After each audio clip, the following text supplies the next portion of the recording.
Assalamualaikum warahmatullahi wabarakatuh. Alhamdulillah. Alhamdulillahi rabbil alamin. Wabihin nasta'in ala umuri dunya waddin. Wassalatu wassalamu ala asrafil anbiya'i wa mursalin. Wa ala alihi wa sahbihi ajma'in, amma ba'du. Para jemaah yang dirahmati oleh Allah subhanahu wa ta'ala, marilah kita selalu dan senantiasa memanjatkan kehadirat Allah subhanahu wa ta'ala yang telah memberikan rahmat dan karunia-Nya kepada kita semua, memberikan kenikmatan sehingga kita bisa merasakan rasanya nikmat menjalani kehidupan ini dengan atas izin dan ridho Allah subhanahu wa ta'ala. Tanpanya kita tidak bisa melakukan apa-apa.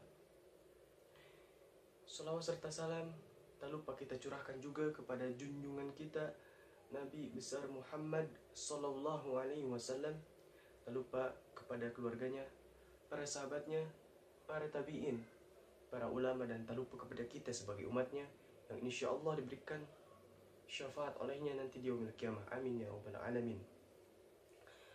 Jamaah yang dirahmati oleh Allah subhanahu wa ta'ala, kita akan membahas mengenai Isra dan Mi'raj.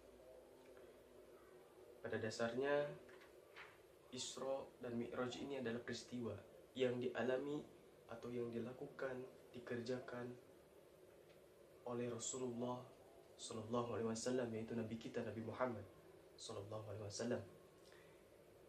Isra dan Mi'raj tepatnya wallahu alam, itu tidak tahu tepatnya kapan, tapi para ulama sepakat dan banyak yang berpendapat bahwa Isra dan Mi'raj itu jatuh pada tanggal 27 Rajab. Jemaah yang dirahmati oleh Allah subhanahu wa ta'ala, Isra dan Mi'raj memiliki arti masing-masing. Isra di mana Rasulullah sallallahu alaihi wasallam berangkat dari Masjidil Haram hingga ke Masjidil Aqsa di Palestina, Masjidil Haram di Makkah, dan menuju ke Masjidil Aqsa di Palestina. Perjalanan darat ke darat. Kemudian Mi'raj perjalanan dari daratan ke langit, di mana Rasulullah berangkat dari Masjidil Aqsa dan menuju ke Sidratul Muntaha. Jamaah yang dirahmati oleh Allah subhanahu wa ta'ala, peristiwa Isra dan Mi'raj yang dialami oleh Rasulullah sallallahu alaihi wasallam itu banyak sekali peristiwa yang dialaminya. Sebelumnya, di mana buraq, yaitu kendaraan yang dikendarai oleh Rasulullah untuk menuju ke Sidratul Muntaha. Awalnya buraq tersebut berada di surga, dalam kisahnya ada, dalam kitab apa begitu saya sedikit lupa, tapi ada kisahnya di mana buraq saat itu berada di lingkungan surga. Kemudian malaikat Jibril diperintahkan untuk memperjalankan hamba Allah yang bernama Muhammad sallallahu alaihi wasallam. Kemudian malaikat Jibril menuju ke surga untuk membawa buraq menuju ke alam dunia untuk memperjalankan Rasulullah. Tapi pada saat itu malaikat Jibril melihat buraq itu merasa gelisah, bingung, sedih. Kemudian malaikat Jibril bertanya kepada buraq tersebut, kalau bahasa sekarangnya, kamu kenapa nangis? Kamu kenapa sedih? Kamu kenapa galau? Kenapa bimbang? Buraq pun mengatakan bahwasanya ia pengen ketemu dengan Nabi Muhammad SAW, pengen ketemu, pengen bertemu, pengen menjumpai Rasulullah. Tapi kemudian malaikat Jibril mengajak buraq, memaksa buraq untuk ikut, tapi tidak mau. Intinya buraq itu pengen ketemu, kalau selain gak ketemu dengan Rasulullah gak mau pada saat itu. Kemudian dengan berjalannya waktu, kemudian dengan menasehati buraq, memberikan pencerahan kepada buraq oleh malaikat Jibril, Kemudian buruk pun mau menuju ke alam dunia untuk bertemu dengan seseorang. Pada saat itu malaikat Jibril tidak mengatakan bahwasanya akan bertemu dengan Nabi Muhammad SAW. Kemudian saat turun ke alam dunia, buruk tersebut akan ditunggangi oleh seseorang. Tapi pada saat itu buruk tidak mau, menolak. Aku tidak ingin ditaiki oleh seorang siapapun kecuali Nabi Muhammad SAW. Kemudian Nabi Muhammad singkatnya memperkenalkan dirinya, saya Muhammad, saya yang seseorang yang dikangenkan, yang diinginkan olehmu, naik. Begitu kisah dari buruk tersebut. Itu kisah singkatnya. Kisah panjangnya mungkin tidak cukup waktunya untuk menjelaskan di sini. Itu adalah gambaran kecil. Kemudian peristiwa selanjutnya adalah Rasulullah SAW menuju ke Sidratul Muntaha, ke langit. Tapi pada saat di langit, Rasulullah SAW dipanggil oleh seorang nenek. Muhammad. Apa kata Rasulullah? Bertanya kepada malaikat Jibril, wahai Jibril, itu siapa yang manggil saya? Manggil Muhammad. Malaikat Jibril pun menjelaskan kepada Rasulullah SAW bahwasanya itu adalah gambaran dari dunia. Pada saat itu, gambaran dunia itu sudah ibarat atau seperti nenek tua yang sudah bungkuk sekali, lebih bungkuk daripada pada saat kita ruku sholat. Itu lebih bungkuk sekali. Itu gambaran dunia pada saat zaman Rasulullah, Isra dan Mi'raj. Masya Allah sekali. Entah kapan, entah sekarang, bagaimana kondisi dunia saat ini digambarkan seperti apa. Zaman Rasulullah aja udah seperti nenek-nenek yang sudah bungkuk sekali, apalagi sekarang. Kemudian Rasul pun bertanya lagi. Kemudian malaikat Jibril pun menjelaskan kepada Rasulullah bahwasanya jika Rasulullah mengikuti apa yang diinginkan oleh nenek tersebut, maka semua umatnya akan terjerumus ke dalam gonjang-ganjing atau perhiasan dunia. Kemudian banyak sekali peristiwa yang dialami oleh Rasulullah SAW, bertemu dengan Nabi Adam, bertemu dengan Nabi Ibrahim, bertemu dengan Nabi Isa, bertemu dengan Nabi Musa. Kemudian banyak sekali perjalanan yang dialami oleh Rasulullah, dan kemudian titik utamanya adalah bertemu dengan Allah Subhanahu wa taala, sang pencipta dari Rasulullah dan kita semua, dari Nabi Adam hingga sekarang, pencipta alam semesta ini. Masya Allah sekali. Tapi jangan kita garis bawahi bahwasanya Sidratul Muntaha itu tempat di mana Allah berdiam diri. Allah itu tidak perlu tempat. Tapi maksudnya gimana? Bisa kita analogikan Sidratul Muntaha itu adalah tempat pertemuan. Jadi diibaratkan kita misalnya bertemu dengan bos atau bertemu dengan seseorang di kafe, kita udah janjian begitu. Jadi kita janjian di kafe, kita bertemu. Nah, itu seperti itu. Para ulama menjelaskan hal seperti itu. Jadi Sidratul Muntaha adalah bukan tempat Allah diam, karena Allah itu tidak butuh tempat. Allah itu di mana-mana. Bahwasanya pernah ada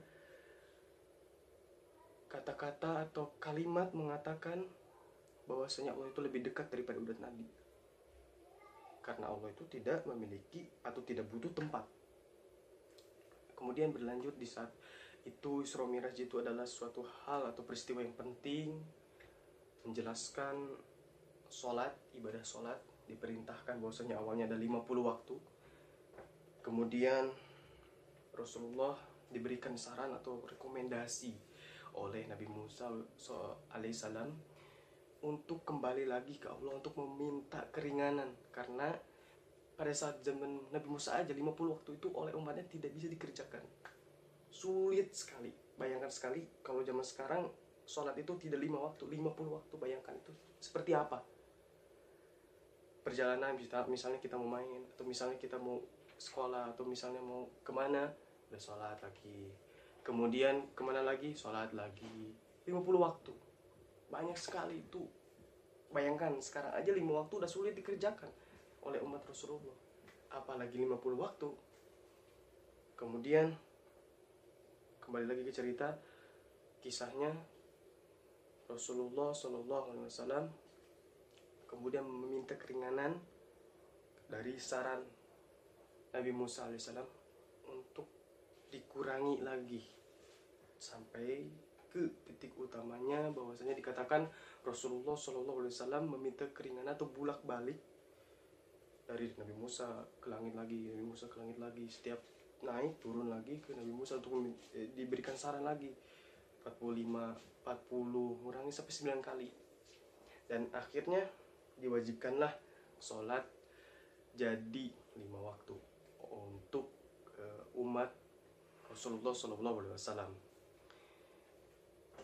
Untuk 5 waktu saja sulit sekali dilaksanakan. Banyak sekali orang-orang yang melalaikan ibadah sholat. Banyak sekali orang yang di saat azan sudah lewat waktunya, misalnya subuh, zuhur, maghrib, asar, isya, banyak yang terlewat, ada yang bolong-bolong, banyak sekali. Itu 5 waktu. Bayangkan saja sholat itu hanya 5 menit minimalnya, 5 menit dari 24 jam. 24 jam persilakan kebebasan kita untuk melakukan apa aja, melakukan hal yang baik tentunya ya, bukan hal yang baik, tapi untuk bertemu, untuk untuk mengagungkan Allah, untuk sholat aja 5 waktu, minimal 5 menit, minimal standarnya 5 menit lah, 7 menit, itu sangat sulit sekali dari 24 jam. Kita bayangkan kalau misalnya sholat itu ada 5 kemudian dikali 5 menit, itu 25 menit dalam 24 jam, gak sampai setengah jam. Itu sulit sekali dilaksanakan. Maka dari itu sebenarnya banyak sekali ya peristiwa yang dialami oleh Rasulullah saat Isra Mi'raj. Banyak diperkenalkannya Telaga Kausar, kemudian melihat surga dan neraka, dimana pada saat itu surga sangat indah sekali diperlihatkan. Kemudian pada saat itu di Isra Mi'raj, neraka sudah dipersiapkan alat-alat, peralatan atau hal yang harus dipersiapkan nanti untuk menyiksa para manusia yang durhaka kepada Allah Subhanahu wa taala. Banyak sekali peristiwa yang dialami Rasulullah pada saat Isra Mi'raj, selain dari bertemu dengan Allah untuk membahas ibadah sholat. Kemudian bisa bertemu juga dengan sosok asli, wujud asli dari Malaikat Jibril, sangat besar sekali.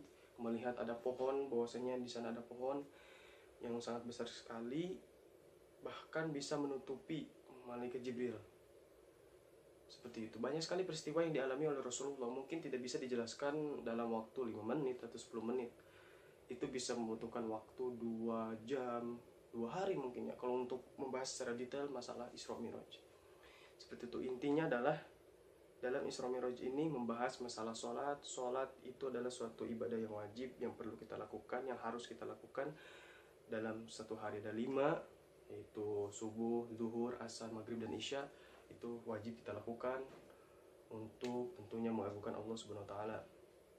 Kita sebagai hamba Allah diciptakan untuk tidak lain dan tidak bukan, manusia dan jin diciptakan hanya untuk beribadah kepada Allah Subhanahu wa taala. Itu intinya dari kita hidup di dunia ini. Seperti itu. Nah, yang perlu kita garis bawahi adalah jangan sampai kita tidak sholat. Karena jika kita tidak sholat, tentunya ya kita mendapatkan siksa nanti di yaumil qiyamah jika kita tidak bertobat sebelum meninggal dunia. Maka dari itu selalu senantiasa kita paksakan, jika kita malas sholat, paksakan aja. Karena dalam masalah ibadah ada dipaksakan, terpaksa, dan dipaksa. Yang bagus itu bukan karena dipaksa atau terpaksa, tapi kita memaksakan diri kita. Memang pasti setiap mau ibadah itu pasti rasanya malas, sulit sekali lah intinya. Tapi kita harus memaksakan diri kita untuk melawan rasa malas kita, merasa godaan syaitan, untuk beribadah kepada Allah. Tentunya adalah sholat. Intinya adalah sholat. Seperti itu. kita tidak perlulah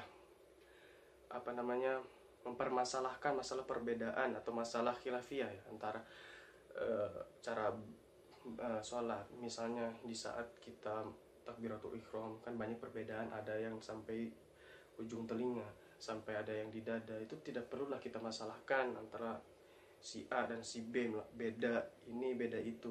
Tidak perlulah masalah tahiyatu, tangan bergerak-gerak dan tangan diam, itu tidak perlu kita masalahkan. Juga masalah bedanya doa iftitah, Allahumma ba'id baini, ada Allah Akbar kabiru, tidak usah kita perlu permasalahkan masalah hal itu. Perbedaan khilafiyah, masalah kunut, masalah gak pakai kunut, itu intinya segala hal ibadah walaupun beda tapi berujung betul bersumber kepada Rasulullah, itu tidak masalah. Yang masalah adalah yang tidak sholat, itu yang jadi masalah. Intinya adalah dari kisah atau dari peristiwa Isra Mi'raj itu bisa kita ambil hikmahnya adalah dengan selalu kita menyucikan diri, kita akan semakin dekat dengan Allah Subhanahu wa taala dan merasa diri kita itu lebih tenang. Di saat kita gelisah, di saat kita sedih, galau, gundah gulana, temui Allah dengan cara sabar dan sholat. Itu yang dikatakan oleh Allah Subhanahu wa taala dalam Quran. Dan juga bisa kita garis bawahi lagi, hikmahnya adalah dengan Isra Mi'raj kita hadirkan, kita Isra dan Mi'rajkan hati kita, diri kita hanya untuk Allah Subhanahu wa taala, dan untuk selalu senantiasa mendoakan saudara-saudara kita semuslim untuk selalu mendapatkan hidayah dari Allah Subhanahu wa taala. Mungkin itu yang bisa saya sampaikan masalah peristiwa Isra dan Mi'raj. Ini bukan tausiah, saya pribadi tidak mengatakan itu tausiah, tapi intinya adalah sharing aja. Mungkin itu yang bisa saya sampaikan. Mohon maaf jika ada kesalahan dan kekurangan dalam saya berkata dan menyampaikan. Silahkan jika ada salah dan kekeliruan yang mungkin pendengar dengar dari apa yang saya sampaikan, itu bisa temui saya atau bisa hubungi saya untuk memberikan konfirmasi atau klarifikasi masalah terkait apa yang saya sampaikan tadi barusan. Mungkin itu aja. Terima kasih atas perhatiannya. Subhanakallahumma wabihamdika asyhadu an la ilaha illa anta astaghfiruka wa atubu ilaik. Semoga bermanfaat. Assalamualaikum warahmatullahi wabarakatuh.